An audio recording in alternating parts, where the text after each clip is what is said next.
সময় যদি মনোযোগ না আসে তখন কি করবেন শুনেন, আল্লাহু আকবার। আপনি এখন ঢুকে গেছেন রবের দরবারে। শেষ ভালো যার সব ভালো তার আওয়াজটা একটু জোরে জোরে দেন না।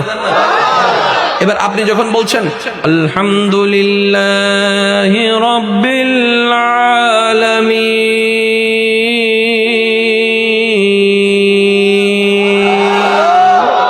তখন আপনি কিন্তু আপনার রবের সাথে কথা বলতেছেন। আপনি যখন বলেন আলহামদুলিল্লাহি রাব্বিল আলামিন, তখন আপনার রব কিন্তু উত্তর দেয় হামিদানি আব্দি। সেজন্য যখনই তেলাওয়াত করবেন একটু বিরতি দিয়ে দিয়ে করবেন, এভাবে করবেন না আলহামদুলিল্লাহি রাব্বিল আলামিন রহমানির রহিম না, এটা আদব নয়।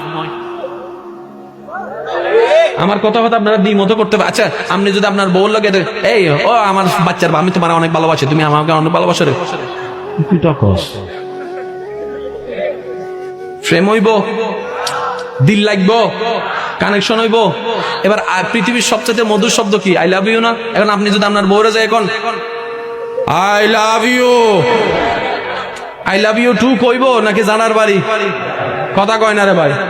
কথা যেমন এক্সপ্রেশনও তেমন থাকতে হবে, কথা যেমন সুরও তেমন থাকতে হবে। এটা এখন কোরআনের মধ্যে ফিট করেন না। আলহামদুলিল্লাহি রাব্বিল আলামিন, সমস্ত প্রশংসা ও আল্লাহ তোমার। এবার আল্লাহকে একটু বলতে দেন না, এই ফেরেশতা দেখ আমার বান্দা হামিদানি আব্দি, কত সুন্দর করে প্রশংসা করতেছে। এবার আপনি বলবেন আর রহমানির রহিম, আপনার আওয়াজটা ওখানে শুনছে, আপনার পাশের জন শুনতেছে না কিন্তু উনি শুনতেছে। হে ফেরেশতা দেখ আমার বান্দা আমার রুবুবিয়তের প্রশংসা করতেছে। এবার আপনি বলবেন মালিকি ইয়াউমিদ্দিন, মালিকি ইয়াউমিদ্দিন, আমার ক্ষমতার প্রশংসা করতেছে আমার। এবার আপনার রব আপনাকে কয়টা প্রশংসা করছে? জোরে বলেন না। এবার রব্বে করিম বলছে ফেরেশতা দেখ আমার বান্দা কি করে, ইয়াকা না'বুদু ওয়া ইয়াকা নাস্তাইন। রব বলে যে ফেরেশতা এটা তোরা শোনার দরকার নাই, এটা আমার এবং আমার বান্দার মাঝখানে থাক, এটা হাসরের ময়দান আমি দান করবো। সুবহানাল্লাহ। এইবার রব আপনাকে জিজ্ঞেস করবে কি তারে আমার প্রশংসা করতেছস, কিছু লাগবো নি, কিছু লাগবো নি? তখন আপনি বলবেন ইহদিনাস সিরাতাল মুস্তাকিম, মওলা সঠিক পথটা দাও না। মেহমান একটার ঘরে যাইয়া যদি কোন এই ডাইরেক্ট বাদ দে, কথা নাই বার্তা নাই কিছু নাই, প্রত্যেকটা জিনিসের একটা সিস্টেম। আগে রবের প্রশংসা করেন, কারণ রব প্রশংসা শুনলে খুশি হয়, বেশি খুশি হয়। যখন আপনার প্রশংসা 3 বার করা শেষ হবে, আপনি 5ম বারে গিয়ে রব যখন জিজ্ঞেস কি রে কি কিছু লাগবো নি, তখন আপনি বলবেন ইহদিনাস সিরাতাল মুস্তাকিম, মওলা একটু সঠিক রাস্তাটা দাও না, আমাকে দাও না, একটু দাও না, একটু দাও।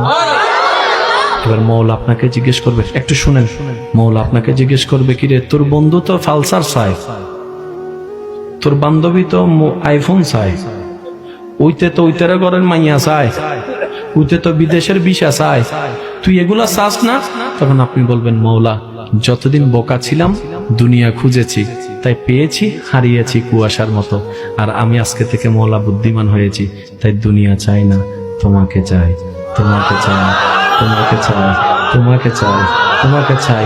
রব জিজ্ঞেস করবে কিরে বান্দা সব ফেলে আমাকে চাস কেন? আপনি বলবেন মওলা ওইটা পাইলে ওইটা পাবো না, ওইটা পাইলে ওইটা পাবো না, আর আমি বুঝতে পেরেছি তোমাকে একবার পেয়ে গেলে সবকিছু আমার পাওয়া হয়ে যাবে। সুবহানাল্লাহ। যে জান্নাত সবাই খুঁজছে ওই জান্নাত আমি খুঁজি না, ওই জান্নাত আমার দরকার নাই। রব জিজ্ঞেস করবে কেন তুই চাস না, জান্নাত খোঁজাস না? আপনি বলবেন মওলা তুমি যার হয়ে যাও, জান্নাত তার পিছনে পিছনে হাঁটতে থাকবে। সুবহানাল্লাহ।